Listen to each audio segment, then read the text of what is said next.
mfanyikazi wa Nzoia kulipa. It's not possible that workers can work for 22 months without payment. Alafu at the end of the year wote wanapewa 2,000. Saa hizi 2,000 managers and everybody for 22 months without payment. As we speak now, Nzoia uses 9,000 to produce sukari ya kilo 50 kg and they sell it at 5,000. Is that business or what is it? It can't be business. So what we are saying, why is Naitiri Sugar performing better than us, than Nzoia? Naitiri Sugar ukienda unalipa after 7 days. Nzoia ukipeleka sukari, you pray to God when you will be paid. Unaomba Mungu akikubali ndio utalipa, you don't know when.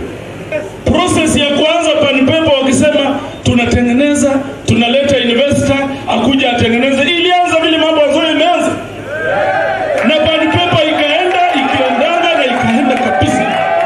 Hao wanaelewa hiyo vita ya viwanda zetu. Not the sale of public property without public participation. Na kuna public participation ilifanyika ndugu zangu.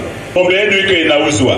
Sisi tumesema tunarudi kotini tena kuweka roadblock mbele kwa hii gari ya PPP ili watu wa Bungoma wahusishwe fully before any steps are taken kuuza ng'ombe yenu.